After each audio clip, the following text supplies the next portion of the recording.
ọmọ kékeré yìí that lad sọ fún ìyàwó ọ̀gá ẹ̀. told his boss or wife, ó ti dá méjì. making two, ìyàwó ọ̀gá wa wọlé lọ. and the wife, no, ó sọ fẹ́ nìkan. he told someone, ó sọ fẹ́ nìkan. she told ó di someone, méjì. that's two. ẹnìkan yẹn wá sọ fún And ìyàwó that ọ̀gá person ẹ̀. advised Kabastiri the wife. obìnrin. ó sì wí fún ìyá rẹ̀ pé ó ti di mẹ́ta. olúwa Yes. ìbá wà níwájú wòlíì tí ń bẹ ní Samaria Yes. nítòótọ́ òun ìbá wò ó sàn kúrò nínú ẹ̀tẹ̀ kà rẹ̀ síwájú. òun sì wọlé ó sì sọ fún olúwa rẹ̀ pé báyìí ni ọmọdébìnrin tí ó ti ilẹ̀ Ísírẹ́lì ṣé wá kó ti di mẹ́rin báyìí. kà síwájú. ọba mẹ́ta síríà báyìí. sì wí pé wá ná lọ èmi ó sì fi ìwé ránṣẹ́ sí ọba Ísírẹ́lì òun ó sì jáde lọ òun sì mú tálẹ́ǹtì fàdákà mẹ́wàá lọ́wọ́. ṣe rí nígbà tó sọ fẹ́ nìyẹn When he was ọ̀rọ̀ yẹn young. wá tó ọba Síríà létí Even ó the di king mẹ́rin of Syria ọba heard Síríà about it. wá ṣe ìlérí wípé And that man Samaria tẹ́ ń sọ yìí make a promise that ọ̀rẹ́ this mi family, àti ọba ibẹ̀ even the king of Máa that kọ place, lẹ́tà they are ránṣẹ́ friends. I will just send the sí message ọba to that Ísírẹ́lì king, ó ti di márùn-ún making five. ó yẹ ká ìwé yẹn síwájú. òun sì jáde lọ òun sì mú tálẹ́ǹtì fàdákà mẹ́wàá lọ́wọ́ Mo ń gbọ́. àti ẹgbàáta ìwọ̀n wúrà àti ìpààrọ̀ aṣọ mẹ́wàá òun sì mú ìwé náà tọ̀ ọba Ísírẹ́lì wá wípé ǹjẹ́ nísinsìnyí nígbà tí ìwé yìí bá dé ọ̀dọ̀ rẹ̀ Yes. kíyèsí èmi ò rán Námánì ránṣẹ́ mi sí ọ Yes. kí ìwọ kí ó lè wò ó sàn kúrò nínú ẹ̀tẹ̀ rẹ̀ ó sì ṣe nígbà tí ọba Ísírẹ́lì ka ìwé náà tán ó sì fa aṣọ rẹ̀ ya ó sì wí pé Pé kí ni? èmi à ń ṣe Ọlọ́run láti pa àti láti sọ di ààyè mo ń gbọ́. tí eléyìí fi ránṣẹ́ sí mi láti ṣe àwòtán èèyàn kan kúrò nínú ẹ̀tẹ̀ rẹ̀ Yes. nítorí náà ẹ rò ó wò mo bẹ̀ yín Go on. kẹ̀sì wò ó bí ó ti ń wá mi ní ìjà ó sì ṣe nígbà tí Èlíṣà ènìyàn Ọlọ́run gbọ́ pé ó ti tó ibi tá à ń lọ lẹ́ni nìyẹn That's where we are going Èlíṣà to wá gbọ́ And Elisha heard about it, ó di márùn mẹ́fà making six. ẹ wá wo bó ṣe so mọ́ra wọn Look at how it joined bó ṣe so together, mọ́ra wọn bó ṣe so mọ́ra how wọn it's connected, bó ṣe so mọ́ra wọn how the thing connected. ilẹ̀ kántà yìí This accountant ground tó di ilẹ̀ gbogbo àgbáyé lẹ́ni that become the whole world, ẹnìkan one person ló ra ilẹ̀ that bought the land, kò bímọ don't have a child. fámìlì ẹ̀ kankan ò mọ̀ pé ó nílẹ̀ Even none of her family know that she has any land, ó dẹ̀ wá kú and she died.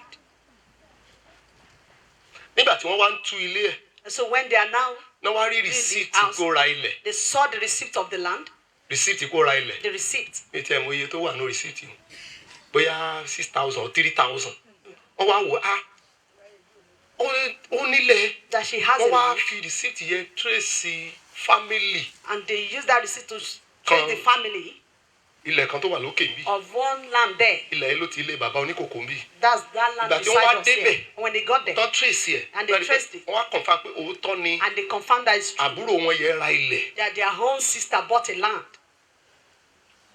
then àwọn fámìlì wa níwẹ̀ẹ́ And the family said, ọmọ kan wà lọ́dọ̀ ẹ̀ we have a child tó ń with her tọ́jú that she's tó ń taking ṣe care bí ọmọ of, fún. that ó dẹ̀ behaves ti like a child. àdọ́tì ọmọ yẹn pé òun á fọmọ yẹn ṣe ọmọ And she has adopted that child. Wọ́n ní to be a ilẹ̀ child. yìí o, They said this land, fámìlì àta ilẹ̀ the yìí family will sell this wọ́n á land kó yẹn sí àkáǹtì and put it in their wọ́n máa account fi tọ́jú ọmọ to yẹn take care of that child. ọ̀tọ̀ lẹ́ni tó kú The person that died is a different person. then ọ̀tọ̀ ni àwọn fámìlì ó ti di méjì Family is a different person. then ìkẹta The third one, ẹni tó wá jẹ́ ìkan nínú fámìlì one of the family tó members jẹ́ ẹni tó súnmọ́ mi that is very close lọ́kàn to wá our bá mi father. níjọ́ kan I just met our father. Pé daddy, That daddy, wọ́n fẹ́ ta ilẹ̀ they kan want to sell a land. pé mi ò mọ̀ bóyá mo ní I interest don't know if you are interested. bó lèèyàn ṣe ní interest sílẹ̀ ní òkè ọ̀bẹ̀rẹ̀ láti ọ̀ṣinlẹ̀ From Oshile to Bere. wọ́n kọ́ fẹ́ dá lóhùn pé ẹ lọ wá bí I wanted to answer wá igbó him ibi that. tẹ́ ti fẹ́ ta lẹ́yìn Just go and òkè sell ọ̀bẹ̀rẹ̀ it from that, ṣọ́ṣinlẹ̀ from Oshile to Okebere. lẹ́sẹ̀kẹsẹ̀ But mi ò immediately, gbóhùn ọlọ́run he didn't hear the ṣùgbọ́n voice of sáyìn the kan tí Lord. mo fi ń mọ̀ tọ́lọ́run bá wà ní But there's a ìgbà mi sign fún that nǹkan Father kan. do here to There know will that be God peace. Mo kàn feel wọ́n ní peace. fọkànbalẹ̀, wọ́n lálàáfíà. Mo feel peace lọ́kàn mi We fed that mo lára peace. ilẹ̀ yẹn I said, Mo we buy lára. that land, we buy it. mo wá ní ká lọ wò ó I said, we should go and look Àwa at wá. it. And they came àwa rí ilẹ̀ yẹn bẹ̀rẹ̀ and saw that land. kí la fẹ́ fi ṣe And what do we do mi with ò mọ̀ it? I don't know. kíní kan sọ fún mi kí But n ra something is telling me to òtítọ́ buy tó wà ń bẹ̀ it. ni pé The truth kò is, pó didi ilẹ̀ it's not even a plot. kò pó didi ilẹ̀ It's not a plot. wọ́n dẹ̀ sọ yìí tó fẹ́ ta And they told us about the 250,000 naira. 250,000. a negotiate And they negotiated. Ara ilẹ̀ yẹn. They bought it àfilẹ̀ síbẹ̀ and just kept it there. ẹ wá wo ìsopọ̀ bíi mélòó kan And báyìí look at the connection between it. nígbà tí mo wá filẹ̀ síbẹ̀ When our father left it, ọ̀rẹ́ mi kan wá kí mi and one of his friends came to bó visit ṣe kí mi tán after the visitation, wọ́n ní ọ̀rẹ́ mo ní amọ̀ra ilẹ̀ kan I síbi said, kan we will have ó ní a kí n já land ṣe somewhere. débẹ̀ Said, let's go there. ìyẹn pásítọ̀ lọ́ọ̀ tó wà láti Ṣàgámù